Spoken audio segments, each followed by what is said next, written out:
Buenas tardes. Mientras va cargando el USB, quería presentarme. Yo soy Marta Santibáñez Arias.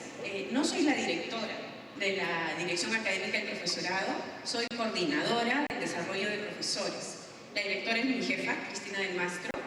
Y bueno, mi intención hoy día es presentarles un poco nuestra experiencia y cómo nosotros hemos ido sistematizando los procesos de evaluación del profesor en una universidad, pero he tratado de hacer una propuesta un poco más general para que abarque no solamente la educación superior, sino también la educación básica. Yo soy profesora de formación, soy especialista en educación inicial y bueno, por estas cosas de la vida estoy ahora en la universidad, estoy hace varios años trabajando ahí y les cuento un poquito mientras va cargando por qué puedo hacer este tema. Nosotros, la Universidad Católica, la Pontificia Universidad Católica del Perú, es una universidad que va a cumplir 100 años, en 3 años. Y dentro de su estructura organizativa, tiene una preocupación muy grande y permanente por el desarrollo del profesor. En el transcurso del tiempo y en el desarrollo de nuestra universidad, se fueron creando diferentes instancias que abarcaban lo que era la formación del profesor, la evaluación, el desarrollo de la carrera, etc., ¿no? A partir de la gestión del rector, de esta segunda gestión del rector Marcial Rubio, se decidió que la dirección académica del profesorado, que antes era una dirección que trabajaba solamente planillas, básicamente planillas y procesos de promoción, entrara a tallar en la carrera profesoral. Y nosotros hemos diseñado una carrera profesoral que la tenemos vigente desde el 2012, ¿no? Y esta carrera profesoral pues, nos ha llevado a mirar ya no solamente al profesor como el docente que tenemos que evaluar en el momento de él, sino a mirar integralmente la propuesta de evaluación.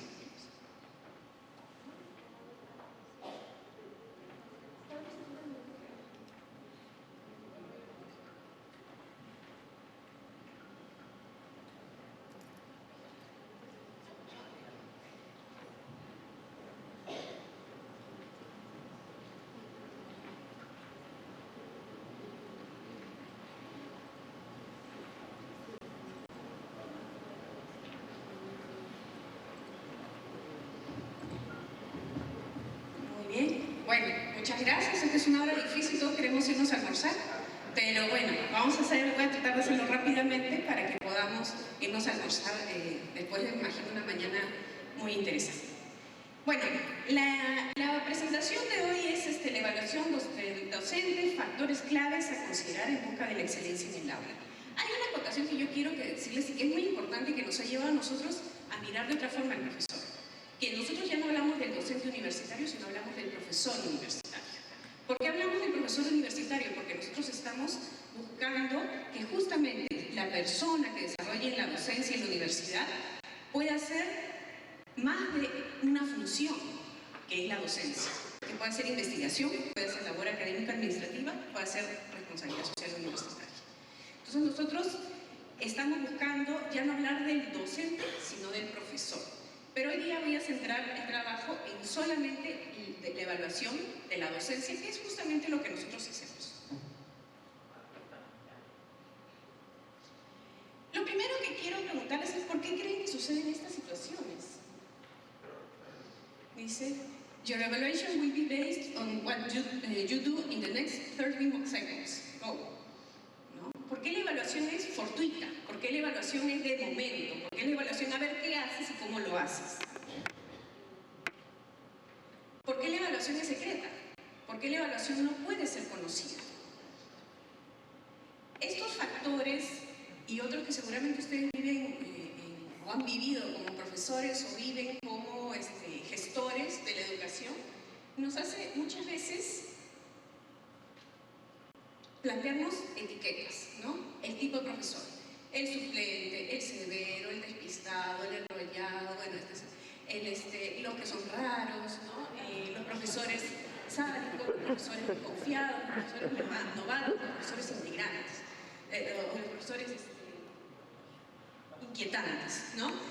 Y muchas veces empezamos a colocar las etiquetas a los profesores. Y lo más triste es que nos lleva a esto, que pasamos de un modelo en el cual el profesor era la autoridad y era quien daba la calificación al alumno y la responsabilidad del aprendizaje era del alumno, a pasar a que la responsabilidad del aprendizaje es del estudiante, es del maestro, es del profesor. Y si el alumno no aprende es porque el profesor no lo hizo bien. Entonces, cuando yo pensaba cómo trabajar con ustedes, a nosotros en la Católica, yo soy egresada de la Católica, siempre nos dicen que nos forman muy teóricamente, y probablemente es verdad. Entonces nosotros siempre tenemos que definir un marco teórico, porque si no definimos un marco teórico, no somos nada. Entonces, lo primero es ver qué es la evaluación y cómo nosotros la conceptualizamos. Bueno, la evaluación es un proceso, vamos a ver la evolución del concepto de evaluación. La evaluación es un proceso sistemático, continuo, integral, destinado a determinar hasta qué punto han sido alcanzados los objetivos educacionales. ¿Les suena? ¿No? ¿Les suena? O sea, a ver, ¿qué lograr? Evaluación objetiva, por objetivos. Tuviste que lograr esto y llegaste aquí, muy bien, estás aprobado o estás desaprobado. Un segundo momento es la evaluación, que es asumida como un proceso cuya medición es determinar en forma objetiva el mérito, la capacidad y el valor. En función a tus logros, yo establezco dónde llegaste, qué nivel tienes, en qué escala estás, ¿no? Que es algo que en los colegios poco a poco se ha ido dejando, que es establecer los cuadros de méritos o establecer los primeros puestos, etcétera, ¿no? Para que finalmente, y que es el concepto que nosotros manejamos, lleguemos a la evaluación como un proceso de medición. Es una recogida de información, no de datos, sino de información, y la emisión de juicios de valor sobre esta información para la toma de decisiones de acuerdo a parámetros previamente establecidos. ¿Qué quiere decir esto? Que en la evaluación yo voy a recoger información, la voy a analizar, la voy a contrastar y voy a tomar decisiones en función a lo que yo ya establecí que es lo que debo hacer. O sea, no es que yo evalúo en función a ver qué sale, ¿no? Y hago mi cuadro de méritos, sino que la evaluación es la fuente para la toma de decisiones. Entonces, surge la primera pregunta. Bueno, si ya sabemos que la evaluación es una recogida de información, ¿qué tenemos que evaluar? El grado de adecuación entre lo que el profesor debe ser capaz de realizar o haber realizado en el ejercicio de sus funciones y los requisitos que se le exigen para desempeñar sus funciones. ¿A qué les suena eso? ¿A les suena algo? ¿No les suena nada? ¿Están con hambre?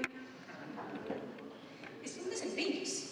Actualmente, por ejemplo, el Ministerio de Educación está sacando un documento que se llama El Marco del Buen Desempeño Docente. ¿Y qué pasa en ese marco del buen desempeño docente? Lo que nos hace es establecer una serie de 4 dominios, ¿no?, que están relacionados con el quehacer docente, 9 competencias y 40 desempeños. ¿Qué es lo que se espera del profesor? Esto es lo que se espera que haga, ¿no? Así es como espero que yo se comporte. Cuando nosotros hablamos de la educación universitaria, tenemos también un referente, que es nuestro perfil del profesor. Ese referente es el que también nos va a llevar a saber qué es lo que se espera. Pero hay más referentes, y eso es lo que yo quiero que cuando nosotros miremos la evaluación, quiero transmitirles, que esa es la mirada que actualmente le estamos dando. Pero bueno, decimos ya ese grado de adecuación entre lo que el profesor debe ser capaz de realizar o de realizar en el ejercicio de sus funciones y los requisitos que se le exigen para desempeñar estas funciones. Pero hay una pregunta que surge inmediatamente. Bueno, ¿y cómo sé que eso que yo estoy pidiendo está bien? Entonces empieza a surgir la palabra mágica para nosotros, ¿no? ¿Y la calidad? ¿Dónde está la calidad? ¿Qué pasa con la calidad? ¿Cuándo yo digo que este desempeño es de calidad? ¿O cuándo yo digo que este desempeño pues es el mínimo? Entonces, antes de poder evaluar, tenemos que tener nuestro marco que nos diga, oye, por aquí es por donde hay que caminar con los profesores. Vamos a ver cómo podemos orientar esto, o cómo nosotros hemos orientado eso. Entonces, la calidad de la docencia tiene unos aspectos formales, que es lo que todos sabemos ver, y que todos vemos siempre. Los plazos, los horarios, las obligaciones laborales, ¿no? Que tiene que entrar a esta hora, tiene que entregar licenciado en este momento, tiene que cumplir estas horas de clase, tiene que desarrollar estas horas, tiene que hacer estas horas de tutoría, debería trabajar tantas asesorías de tesis, ¿no? Debería llevar por lo menos este curso para seguir avanzando. ¿Qué otro aspecto tenemos? Los materiales, ¿qué está usando? ¿Cómo lo usa? Los resultados, ¿aprendieron o no aprendieron? ¿Cuántos chicos aprobaron? ¿Cuántos chicos no aprobaron? ¿Cuántos chicos son del tercio? ¿Cuántos chicos no? Este profesor, ¿qué porcentaje de aprobación tiene? ¿Qué porcentaje de deserción? Etcétera, ¿no? Y los resultados económicos, porque eso no podemos dejarlo de lado, ¿no es cierto? Aún cuando la universidad sea pública.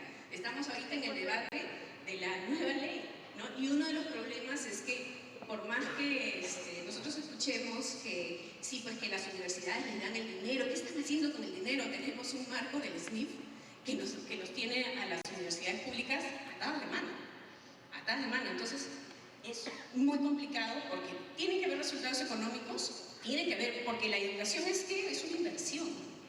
La educación es una inversión, la educación debe generar cierta rentabilidad que va a ser alumnos o egresados bien ubicados, universidad potenciada, o también, en el caso de las universidades que tienen más un estilo universidad-empresa, resultados económicos favorables para los dueños, ¿no?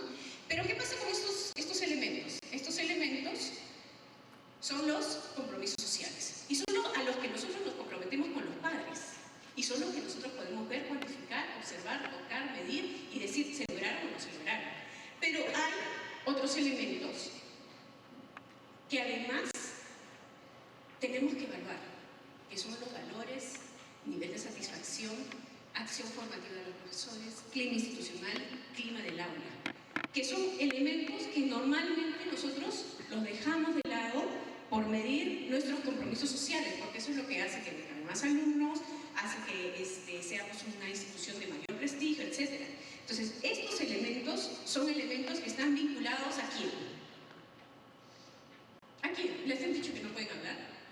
Al docente, exacto, al docente. Entonces ya no solamente vemos los resultados y cómo lo hace, sino también que también él se siente en ese proceso de enseñanza-aprendizaje. Entonces, vista qué elementos vamos a ver en la calidad de la docencia, vamos a identificar los componentes de la calidad. Entonces, lo primero que tenemos que hacer, y acá yo quiero que me presten atención porque esta es una de las cosas que nosotros hemos ido de alguna forma orientando y estableciendo como elementos de soporte para nuestra evaluación.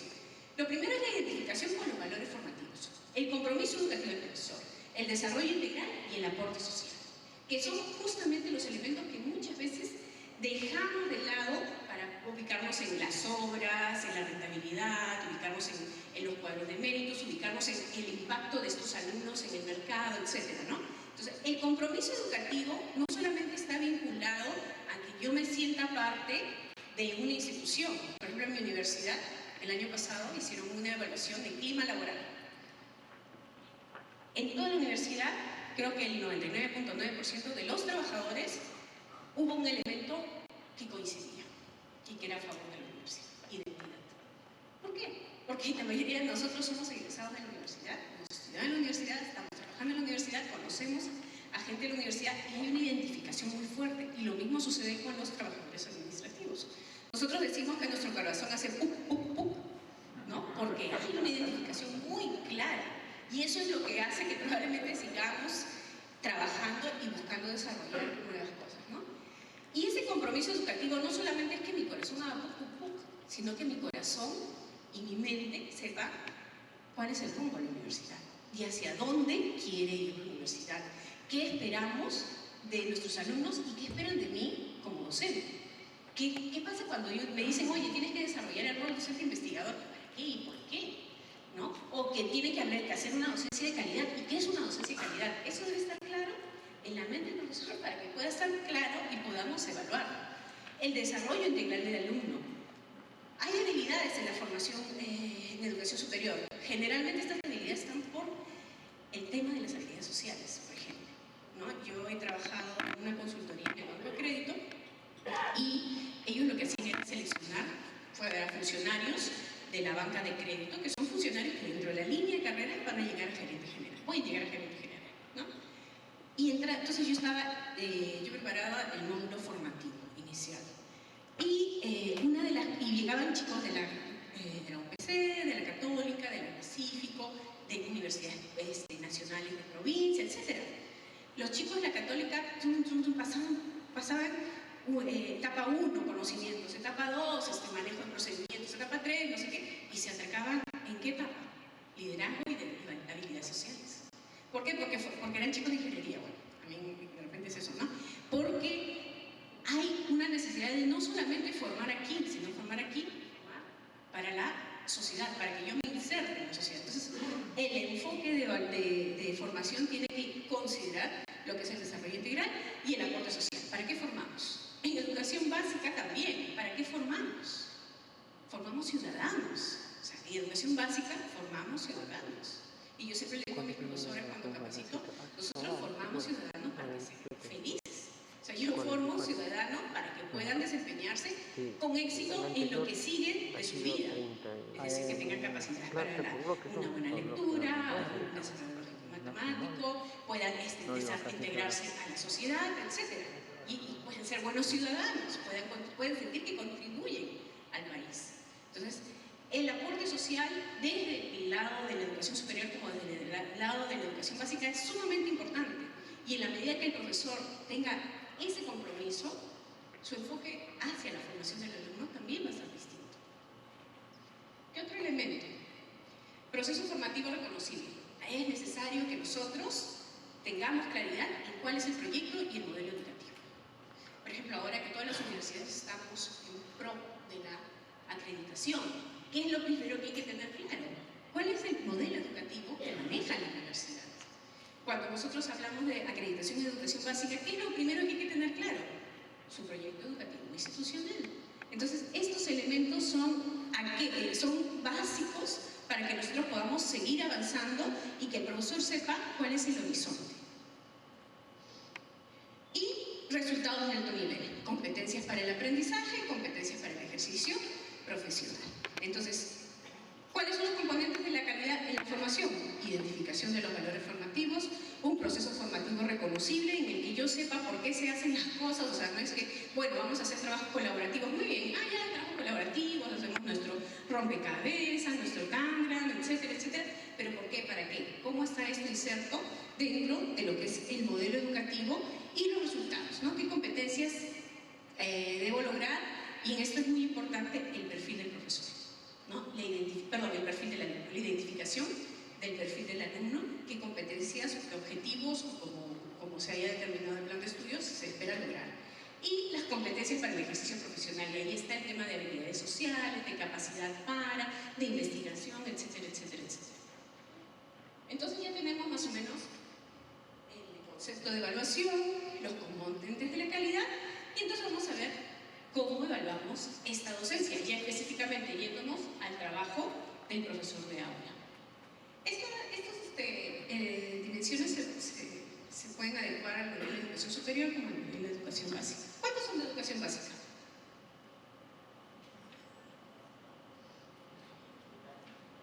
Entonces, lo básico, diseño y planificación de la docencia con sentido de proyecto formativo.